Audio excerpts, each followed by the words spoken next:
Hey guys, welcome back to the channel. This is Chris with One Dot Daily.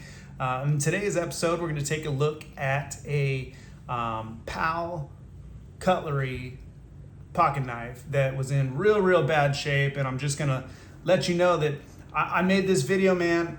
I was real excited about the blade was full, like meaning the edge of the blade.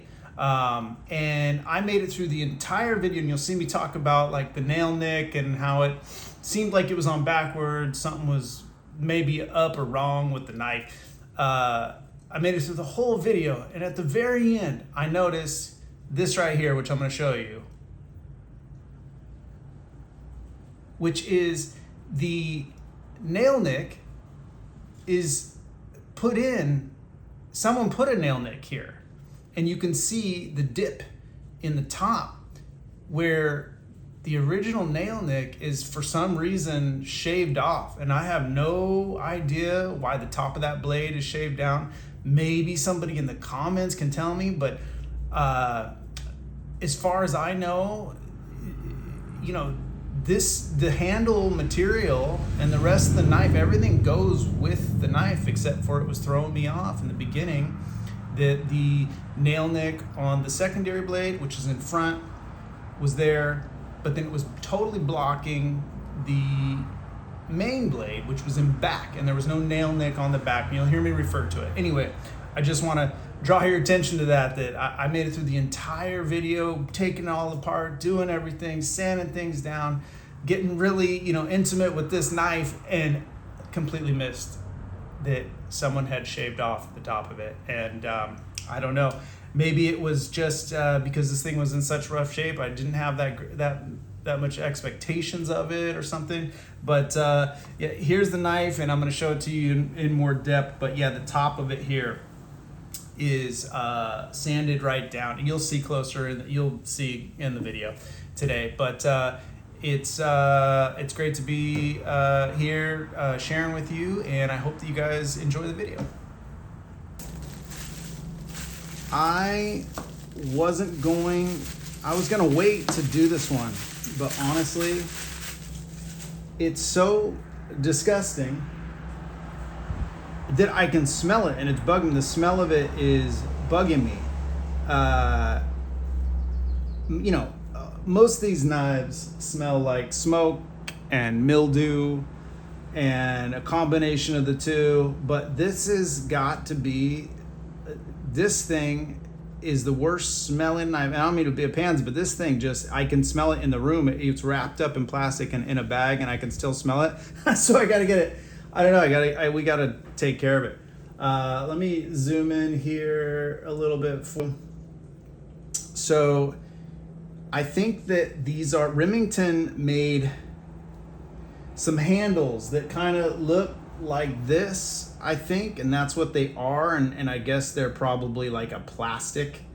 What's real interesting is that, so you see the nail nick here, but then the main blade's in back, and there's no nail nick on the other side, and this blade is up to where you can't get to the other nail nick that's back there. So for me, this is just going to be an obvious blade delete. This blade's pretty good. Look at that blade there. That's a nice full blade. This thing could possibly turn out cool, but like, this is not just rust up there. You see that color? I swear to God, this thing lived like in a spittoon or something. Like that's nicotine really bad. It's just gross. And then I don't know if you can see this, but there is something between the liner and the handle wedged in there, and it's like a chunk of something. I don't know if someone tried to glue it, but it doesn't look like any glue I've ever seen. I could be wrong, but it just looks like some really nasty funk. If it's not like an oddly dried glue that just didn't work, and that's, you know, that could very likely be what it was. But we're gonna dive into this one and see if we can't make some, because those handle, I mean, if I could get this thing back together and get those handles cleaned up, I could possibly look nice, maybe, you know. Let's look at our tang stamp here. There's nothing on this blade. Well, is there? Hold on. I don't see anything on the secondary blade, but on this main blade, oh man, when you hit it with that, it says PAL Blade Company, made in USA. And I've got a couple different books here. Let's see what the Goins says.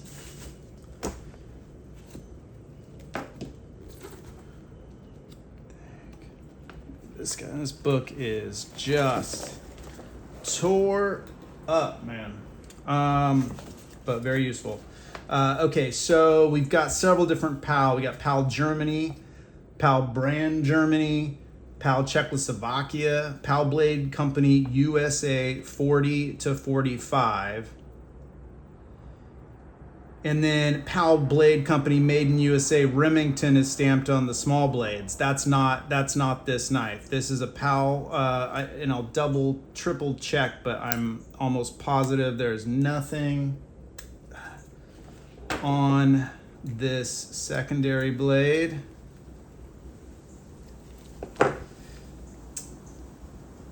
Yeah, there's nothing there. Nothing there. Ooh, it is filthy. And I wish you guys could smell the whole room. This little thing, the whole room smells like the inside of a spittoon, real bad. All right. So PAL Blade USA 45 to 53. This was originally a trademark of the Utica Knife and Razor Company.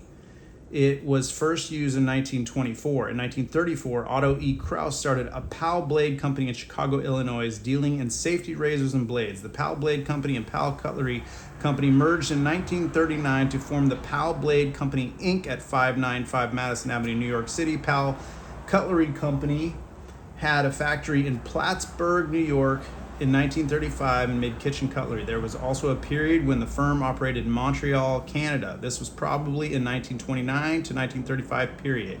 In 1940, PAL purchased the cutlery division of Remington Arms Company. They moved the equipment to a plant in Holyoke, Massachusetts, and began manufacturing pocket knives.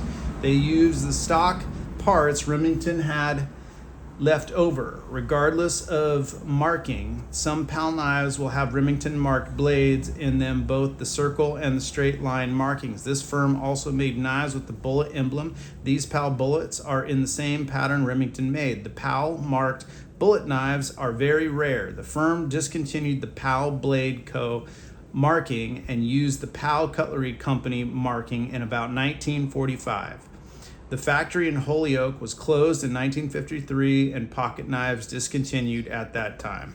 All right, that's a cool little bout of history with this guy. Now, man, I gotta have gloves on just to even touch this thing. I want to take a look before we just...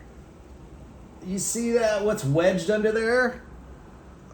Do we think that's some old glue or what? I kind of want to see if we can't... wonder if we can get in there and get that out.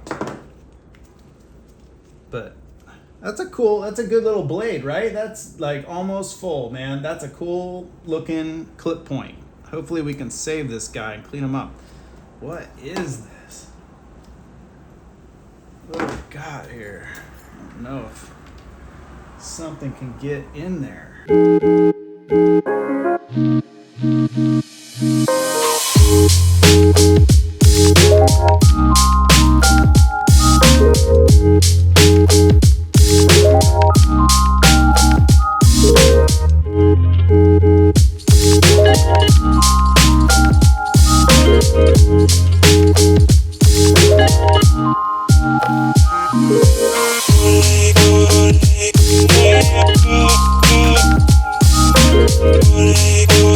Yeah, maybe that's just some old epoxy or something. And that guy will pin down.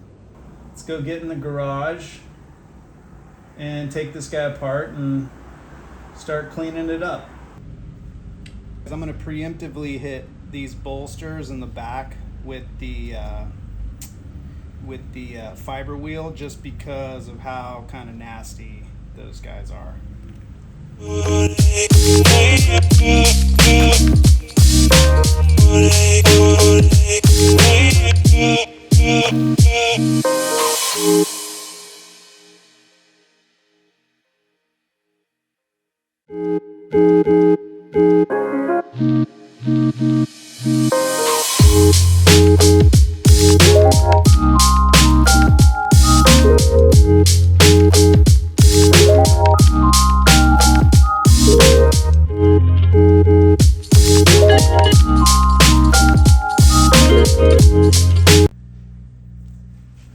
Alright, let's get these pins hopefully cleanly punched through here. Before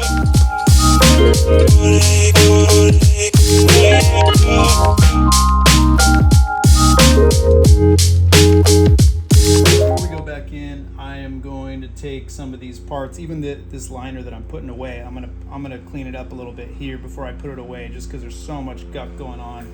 And these are steel liners, so I'm gonna clean up the inside of them on this fiber wheel first.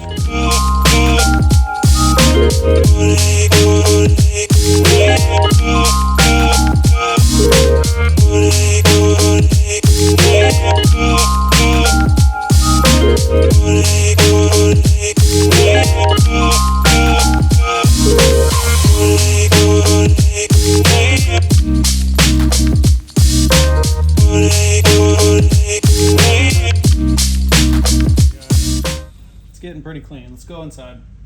We've got the knife disassembled here, and the liners are looking nice. I'm not gonna have to do much for that. I mean, they're obviously pitted.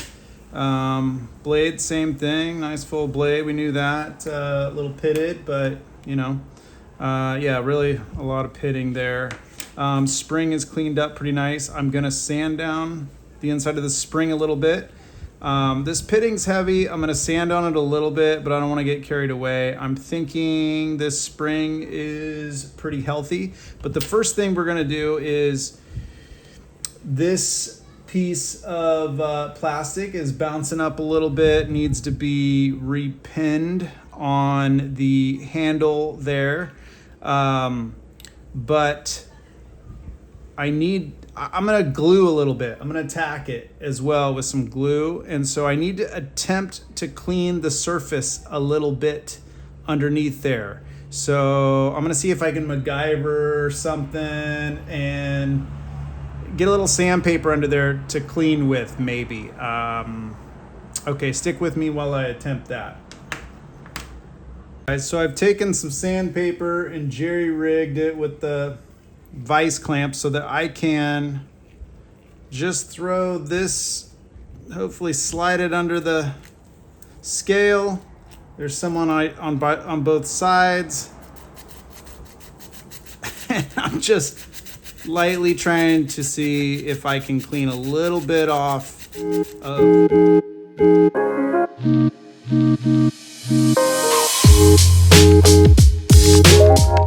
Okay, next step is going to be to make a little head, get a little head started on a pin for that handle.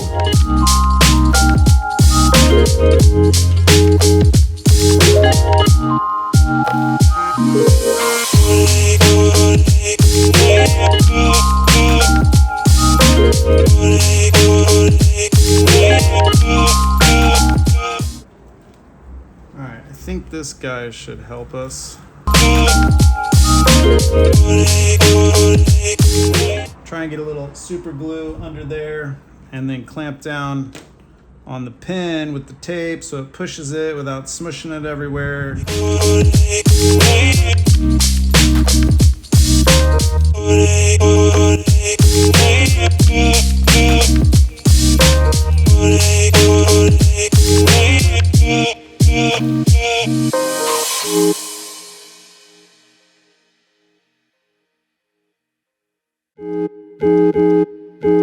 All right, let's let this dry. And while we let this dry, we can work on sanding this back spring. Because of how rough these bolsters are, we're just not going to get this one to as high a shine as, say, that Remington that we did, or the 5.2 case knife that we did. So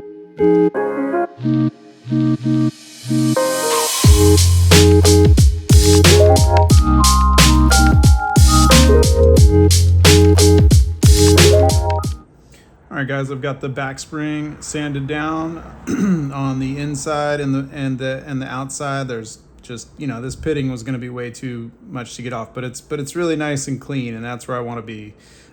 So next we are going to, our glue should be dry here. Hopefully, it's been dry in like an hour or so, and it was just Gorilla Glue. So we are going to clip this off and pin that in and make a head on that guy.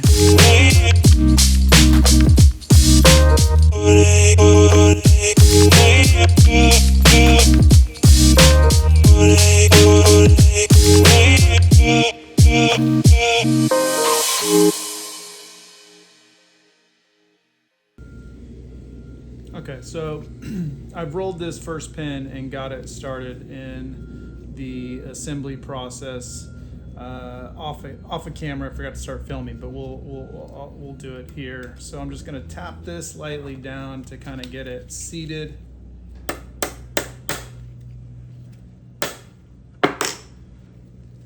And then we will clip this guy.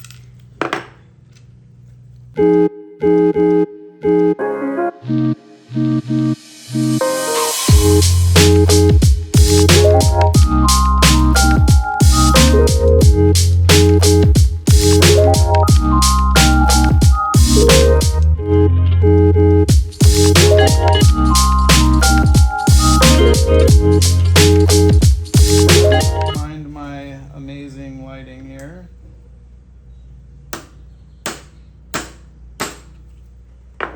That'll get us started.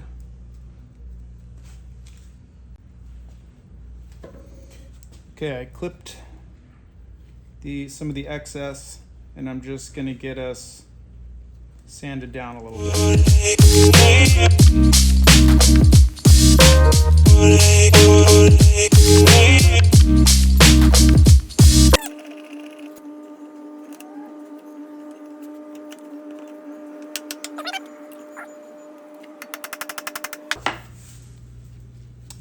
And that went in very clean. Okay, guys, I'm going to attempt to get this this 0.007 feeler gauge into here to keep a nice space so we don't make these too tight and ruin the action. Now this thing is already playing to the PAL side a little bit, so we're going to try and slip it in on that side. I cut a hole there because so you can get it around the pin as per David at slip joint spot. Okay, I had to wrestle a little bit with that one to get it in, but I got that feeler gauge in, and then I closed the knife around it so that the gauge goes around that pin there before I start peening.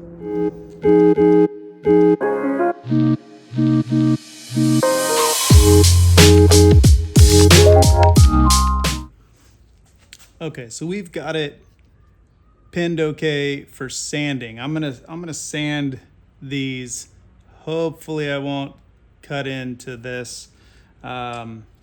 This knife is in really rough shape, and you can feel, we've got snap, but there's definitely, it's like rough in here from all of the pitting.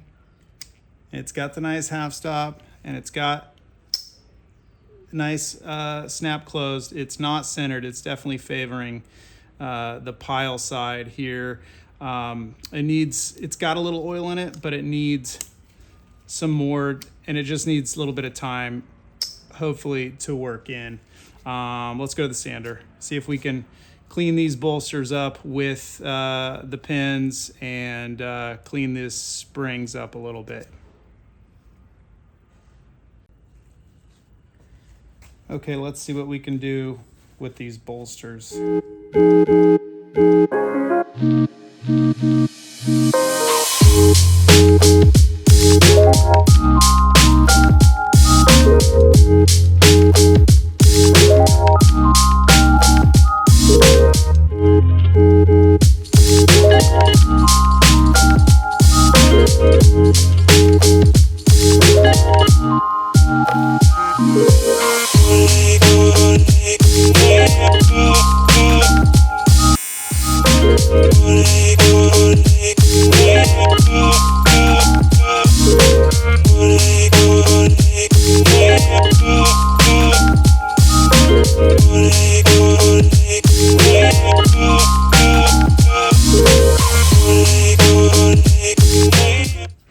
Got some 400 on there. Let's try and be careful here, but we're gonna try and blend those a little bit into the handle.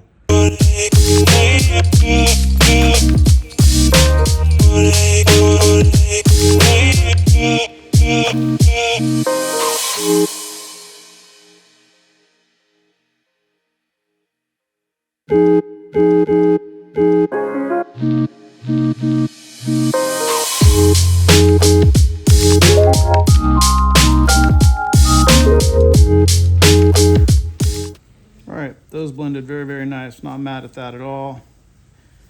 Got those bolsters a little more cleaned up. We'll go inside for some sanding on these handles and see if we can get any life in those. But knife is together, got snap, workable now because you can get to that blade, whereas before you couldn't. So progress.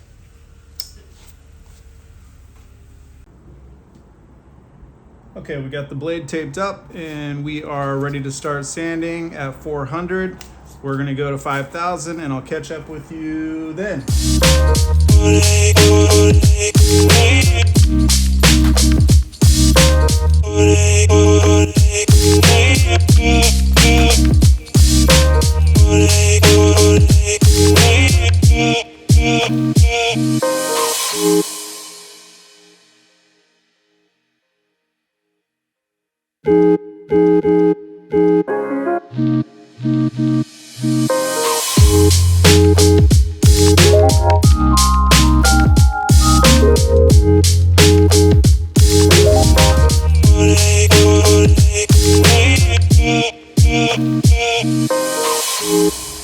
Okay, here's a knife. This one was tough. It was in real rough shape to start with. And if I had it to do over again, well, if I could, I would leave a second blade, because as you can see, it's a pretty thin knife. But if you remember, that second blade was blocking the nail nick here, and it wasn't like it was sitting proud. It was just blocking that nail nick. I don't know if it was not the blade that came with it, or it was just that poorly thought out, or I'm not really sure about that. So this knife is functional now, and it's a real decent knife. I think the handles shined up pretty darn good. If you remember how bad they were and how smelly and nasty this knife was, these handles came out actually really pretty. But like you can see, there's like pretty bad shrinkage here from the years. The pitting is pretty bad on this knife. All in all, I'm happy with the outcome, but I think that this was a knife that had a ceiling to how good it could get.